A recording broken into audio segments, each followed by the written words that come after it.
terra como propriedade privada ou como possibilidade de espaço apropriável, né, para a categoria de território como lugar ou como espaço físico de habitat de um povo, espaço físico onde um povo desenvolve um complexo de relações que possibilitam a sua sobrevivência. Evidentemente, não é que esse artigo 231 da Constituição brasileira, ele é esquecido no ensino do direito. E ele é esquecido também no estudo do direito. E ele é também esquecido, né, nas práticas institucionais do direito. Dificilmente os alunos que vão fazer, ou os candidatos dos concursos para juiz ou para o Ministério Público, dão ênfase ou dão atenção para o estudo do artigo 231 e artigo 232 da Constituição brasileira. Caem, não é, no fosso escuro do desconhecimento, não é, da importância dessas relações. Geralmente, né, nos concursos para juiz federal ou para o Ministério Público, se pergunta lá, qual a natureza jurídica das terras indígenas? Ninguém sabe.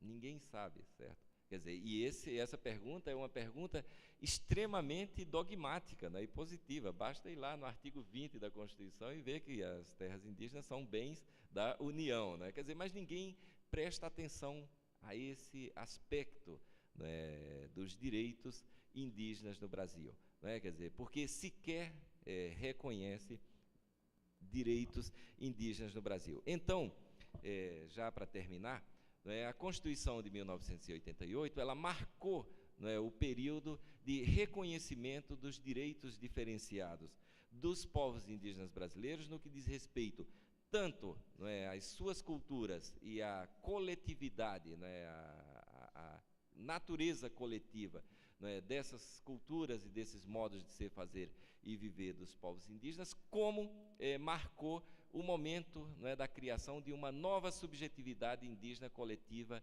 e diferenciada. O artigo 232, o artigo 231 tem 7 parágrafos. O artigo 232 da Constituição brasileira diz que os índios, suas organizações e suas comunidades têm legitimidade ativa para ingressar em juízo na defesa dos seus direitos. O que isso significa? Significa que os índios, individualmente, as suas comunidades, ou seja, suas organizações sociais, os seus povos, e as suas organizações criadas, e autorizadas pelas regras de criação das associações civis no âmbito do direito brasileiro, tem natureza jurídica de pessoa, portanto, são sujeitos de direitos e podem exercer direitos no mundo jurídico. O que isso pode significar? Quer dizer, o que é uma comunidade indígena? É um povo indígena. Que correlação é que a gente pode fazer com as pessoas jurídicas ou os sujeitos de direito coletivos no âmbito do direito público brasileiro? Quem são os entes públicos no âmbito político, da organização política do Brasil? União, Estado, município e Distrito Federal. Quer dizer, poderia-se dizer, pela interpretação do artigo 232 da Constituição, que as sociedades indígenas, que as comunidades indígenas, têm natureza jurídica de um ente público no âmbito do direito brasileiro. Quer dizer, essa é uma questão para o futuro, isso é uma questão, evidentemente, de interpretação da Constituição brasileira de 1988 e, acima de tudo, uma questão que possibilita transformações significativas no direito brasileiro. Volto a Will Quimlica, e vejam bem, não citei nenhum dos autores que dão suporte para o meu pensamento e para o meu pensar o direito dos povos indígenas brasileiros, que são os autores, os comunitaristas. Eu estou citando o autor liberal por excelência, quer dizer, Will Quimlica, dizendo, ou o Estado nacional, ou o Estado-nação, se transforma e se pluraliza na atualidade para reconhecer direitos poliétnicos, direitos territoriais e direitos de autodeterminação dos povos indígenas que vivem nesses estados, ou seja, ou se contempla direitos diferenciados no âmbito do Estado contemporâneo, ou esse modelo de Estado ele vai se dissolver, ele vai se acabar, né? Quer dizer, há um debate político e um debate jurídico muito grande nesse sentido e nesse aspecto, mas é o debate que o Brasil, por exemplo, pode, assim como fez com a Constituição de 1988, fazê-lo, né, nos ambientes acadêmicos, né, e fazê-lo de modo a que a gente possa pensar em criar categorias novas e categorias, acima de tudo, criativas para o direito do futuro, para o direito que seja aquele lugar, né, que contemple as diferentes expressões, as diferentes formas e os diferentes modos de ser, de fazer e de viver de todos e de todas, sem exclusão a priorística, como sempre foi feito, e, portanto, sem a realização de injustiças. No que diz respeito aos povos indígenas, isso é imperativo. No que se diz respeito a todos e a todas no Brasil, é mais imperativo ainda, porque precisamos de um espaço de paz para viver, né? Muito obrigado.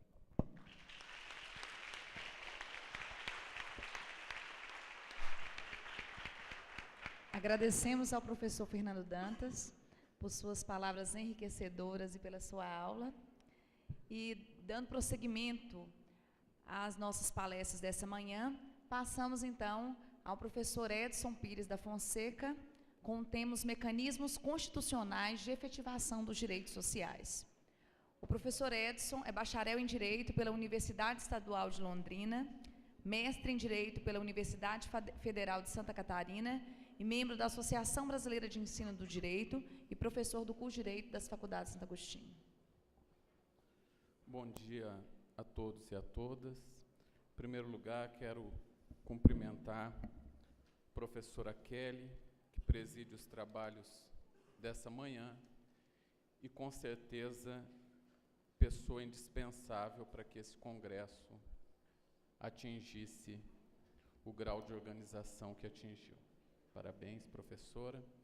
Saudar também ao meu colega de Faculdade de Santo Agostinho, professor Fagner, cuja conferência desta manhã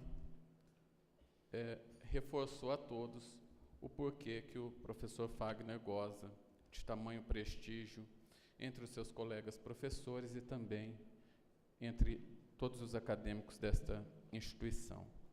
Minha saudação especial ao professor Fernando Dantas, que veio de tão longe a brilhantar esta manhã e que, ao longo de sua fala, eu resgatava o sentido realmente de estudar o direito, que é o sentido da utopia e da necessidade de desconstrução e construção de uma nova sociabilidade, né?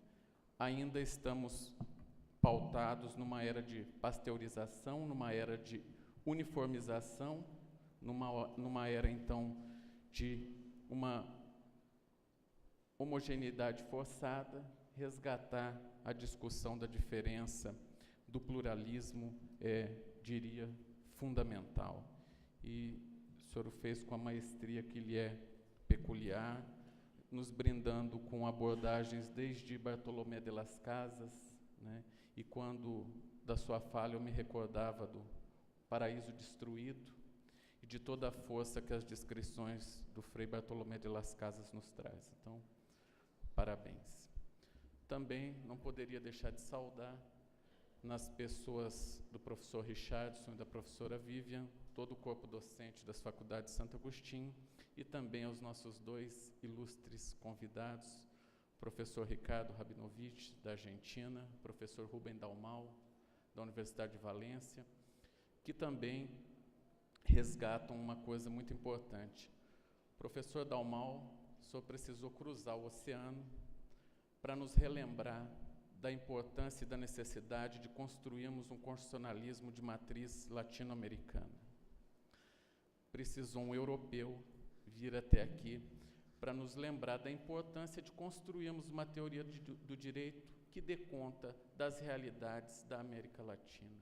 Então, isso é muito importante. E o professor Ricardo, ontem, ao falar da sua boa impressão ao ver no Itamaraty, ao lado da bandeira do Brasil, a bandeira do Mercosul, também nos relembra a importância de todos os irmãos latino-americanos, aliás, todos os irmãos de todo o mundo, né, nos unirmos em busca de algo comum, dessa paz que já era colocada. Bom, o tema que nós vamos trabalhar hoje é o tema de mecanismos de efetivação dos direitos sociais. Esse tema, ele foi, de um lado, facilitado, de outro lado, complicado, por conta das brilhantes conferências de ontem, né? Tanto o professor Elton como o professor Dalmo Dallari, com suas exposições impecáveis, fizeram toda a primeira parte do que eu gostaria de falar. Eu só vou retomar alguns pontos, mas essa parte ela já ficou muito bem esclarecida ontem. Bom, a proposta de discutir nesse evento direitos fundamentais sociais, num contexto de crise, ela nos faz pensar, né, no momento histórico em que estamos vivendo.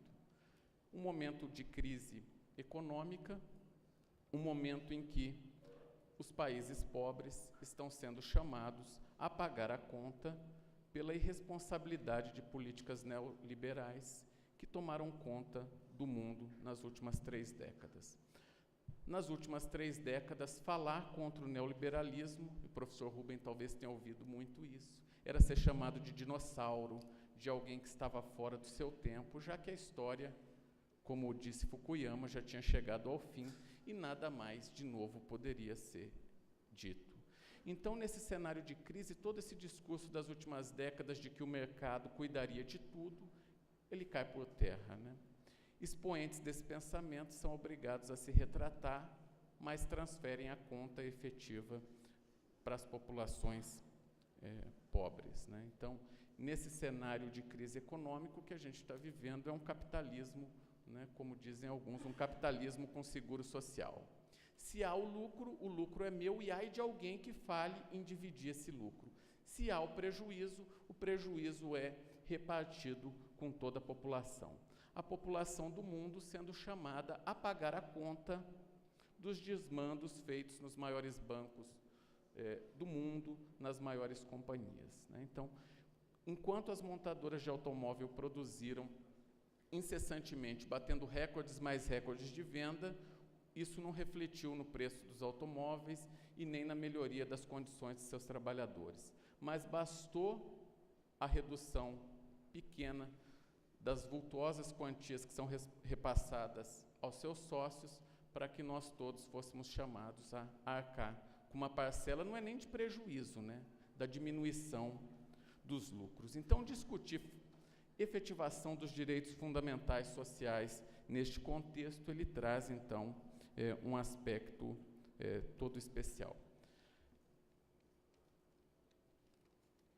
A ideia ontem já muito bem colocada, de que a apresentação das diferentes, né, dimensões ou gerações de direitos, né, então, a ideia de que os direitos liberais de primeira dimensão eram direitos contra o Estado, né? Bastava, no século XVIII, que o Estado se omitisse de interferir indevidamente na esfera de direitos e garantias fundamentais dos cidadãos, para que ele assim já cumprisse o seu desiderato. É claro que todas as promessas que foram feitas no século XVIII geraram cobranças sociais intensas ao longo do século XIX e das primeiras décadas do século XX, né? Nós vamos ter que sintetizar esse momento aí histórico, mas é claro que as promessas não cumpridas geraram intensificação de movimentos sociais, a exploração da mão de obra levada ao extremo com a Revolução Industrial faz com que haja uma fortificação, um ressurgimento de movimentos sociais reivindicatórios ao longo do século XIX e das primeiras décadas do século XX, que vão culminar, né, nesse processo histórico de positivação nas constituições do século XX dos chamados direitos sociais, também conhecidos por direitos prestacionais, já que, para a efetivação desses direitos, não bastava mais ao Estado uma simples omissão.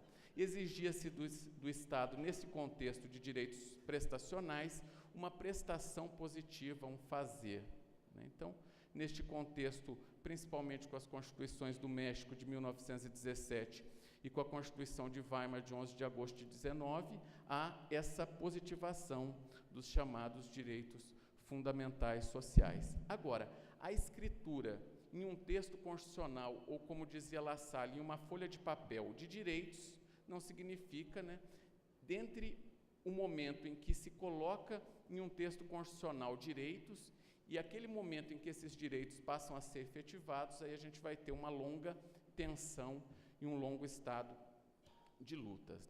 A positivação simplesmente de direitos numa folha de papel, elas não significam grande coisa se junto nós não tivermos uma forte mobilização popular e social. E Hering já nos dizia, e o pessoal do primeiro período está todo afiado com Hering, já que é o nosso fichamento dos próximos dias, que o fim a que visa o direito é a paz, mas o caminho para obter essa paz é sempre o caminho da luta.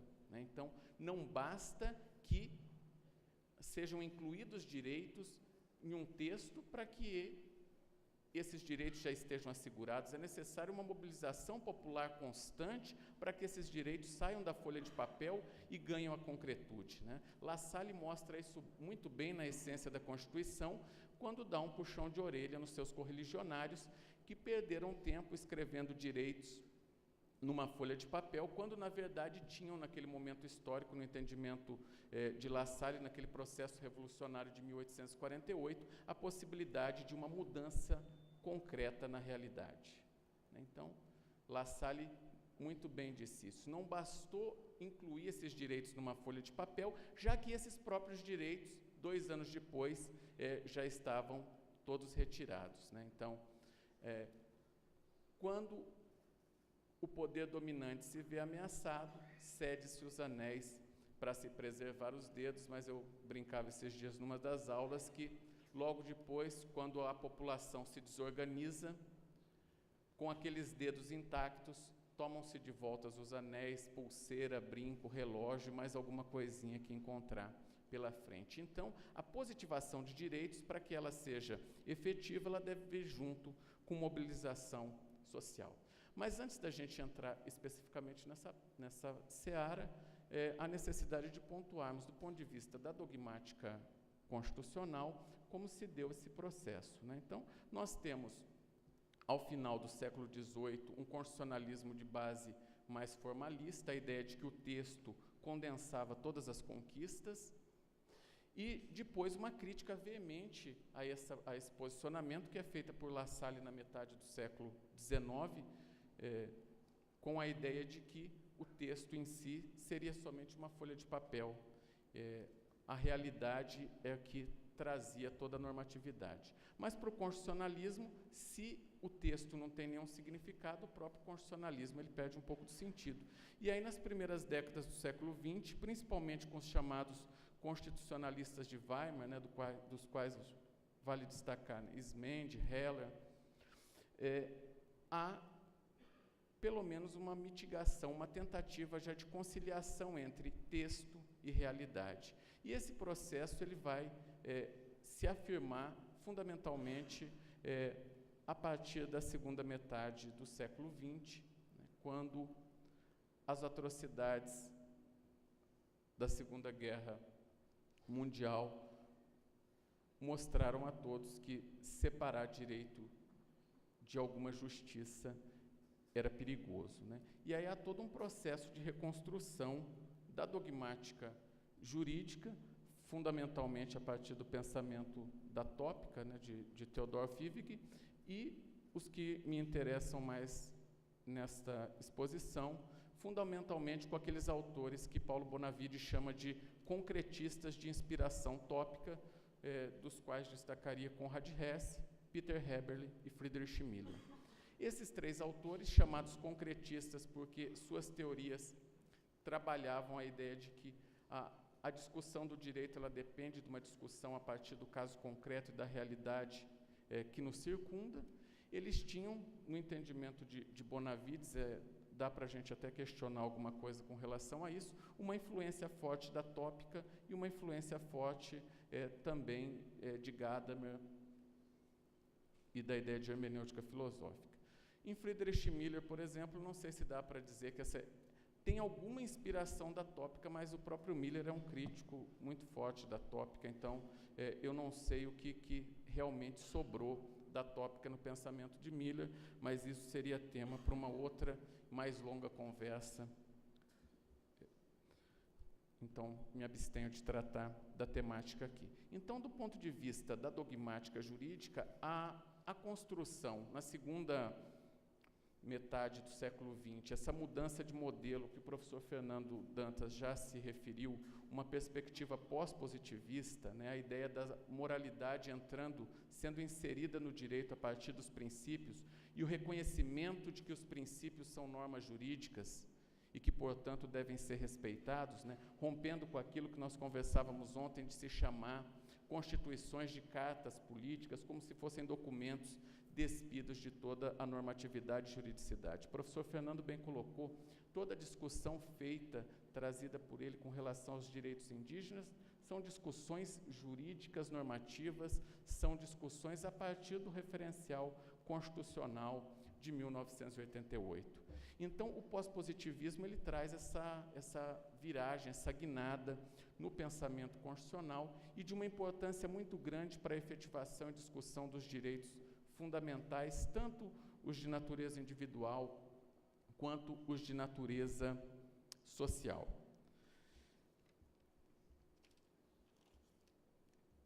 Além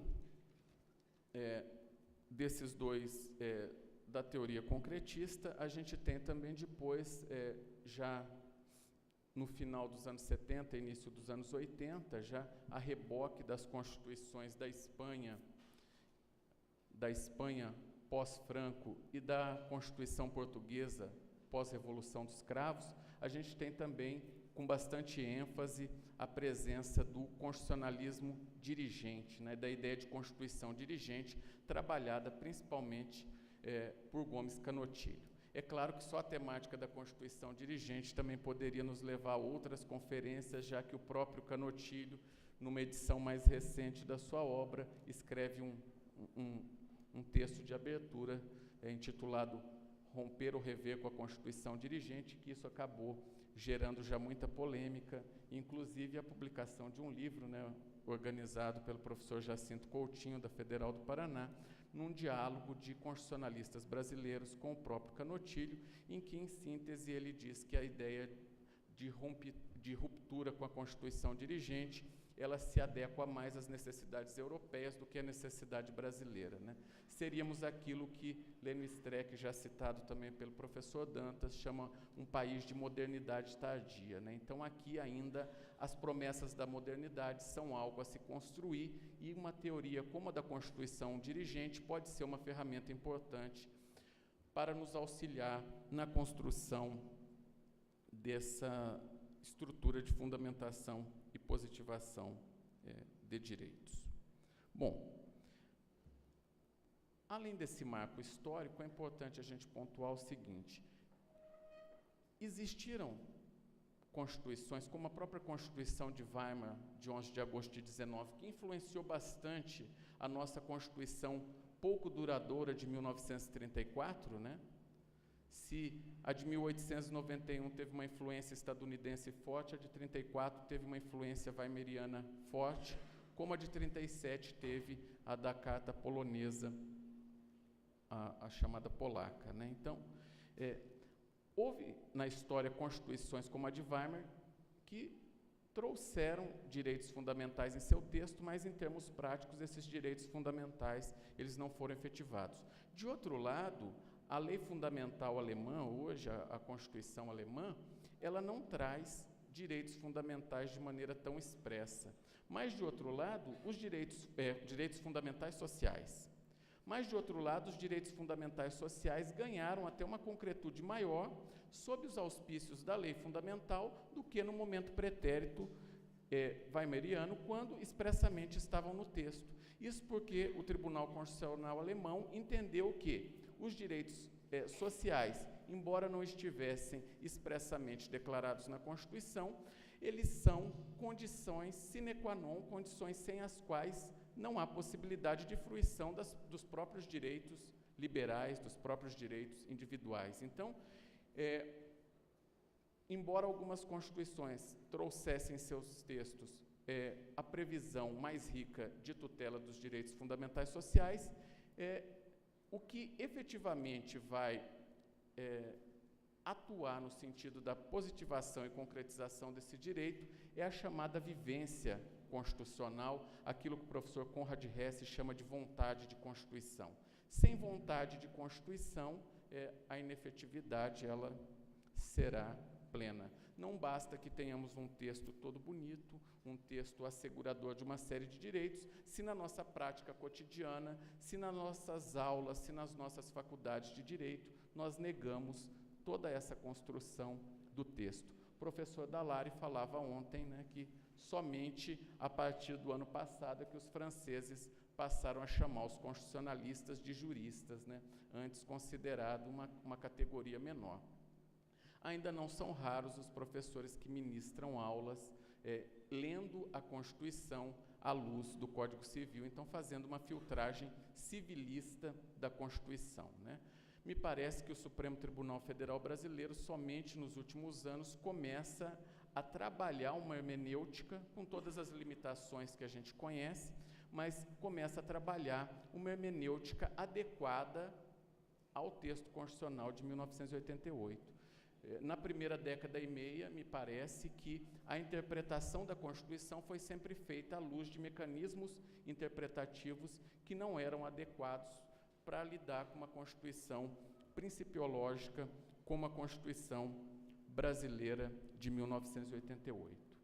O próprio Supremo Tribunal Federal, estamos falando da efetivação de direitos sociais, né? Nas últimas semanas, o Supremo fez uma série de audiências públicas para debater a questão complexa do direito fundamental à saúde, ontem já muito bem abordado pelo professor Elton, né?